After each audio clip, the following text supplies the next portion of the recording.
could do Val. I could do Val, actually. I'd be a pretty good Monica. I'd have a go at Monica. Yeah. So after Cameron publicly humiliates Tony, Monica unexpectedly sides with him again and even helps him with revenge. What do you think keeps pulling her back to Tony towards, despite everything? It's a good question. I'm often asked, why is she loyal? Why does she stay with him? I think for her, mostly, certainly in series 1, when he's home, he's a good, devoted, loyal husband. They love each other. There's great affection between them. I think in season 2 that is tested. I think sometimes it's easy to turn a blind eye. It keeps the boat on an even keel.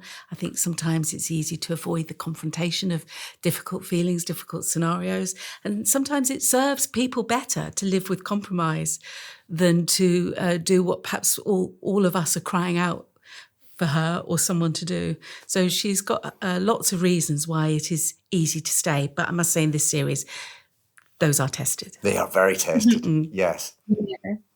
So Tony never seems satisfied. He's always chasing for more power, more validation. You think he's actually capable of happiness? Well, I mean, it comes down to this whole thing of the English class system and where Tony sees himself sitting in that, because he's certainly one of the richest. He's got a lot of power. He's got a lot of influence. He's got all the things he strives for, but he wasn't born into quite the right niche in society. And that for him is a kind of fundamental flaw that he can never...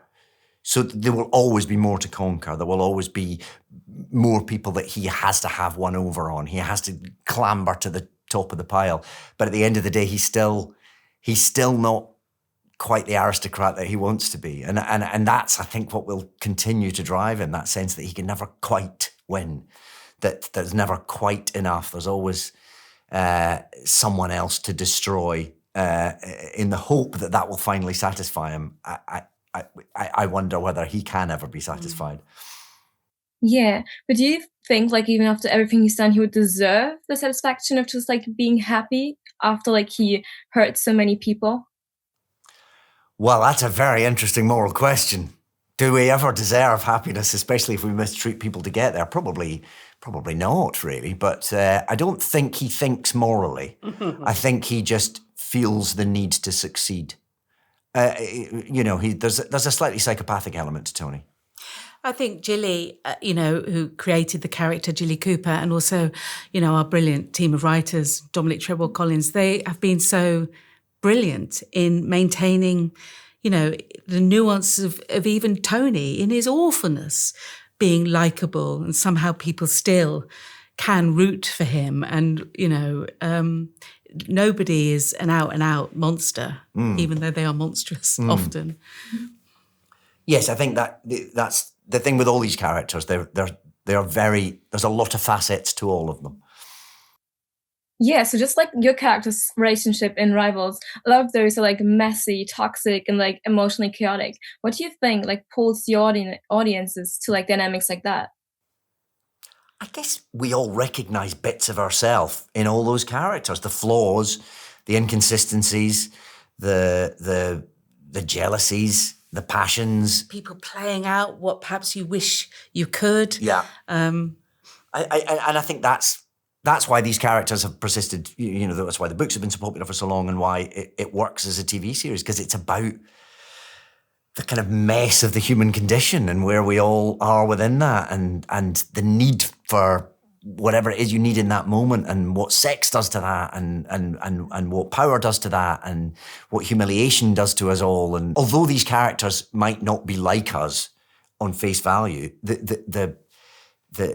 the mixture of motivations and passions and confusions, it all just feels very human and recognisable to us all, I guess. And while staying rigorously true to the original, they have been very careful to keep a modern lens in mind. So some of those awful characters that maybe originally weren't taken to task, with real subtlety, they have introduced consequences, and we can enjoy too as a modern audience. We're not just watching a pack of dogs being outrageous. Yeah. Sometimes we are. And Leslie. Lastly, if you could swap and play any other character in Rivals, who would you want to choose and why? Oh, well, I mean, I love Val, played by the brilliant Lisa McGrillis. Yes. I mean, she would wear the clothes far better than me, but I just love her whole vibe. And she's just joyful to watch and I imagine to play. Yeah. What are you God, I thinking? don't know who. I mean, I'm so delighted with our cast that the idea of sort of trying to usurp any of them feels slightly wrong. I certainly don't think I could do a better job than anyone else. But You could do Val. I could do Val, actually. I'd be a pretty good Monica. I'd have a go at Monica. Yeah. Although I couldn't kill that pheasant like you killed it. Perfect. Thank you so much, you two.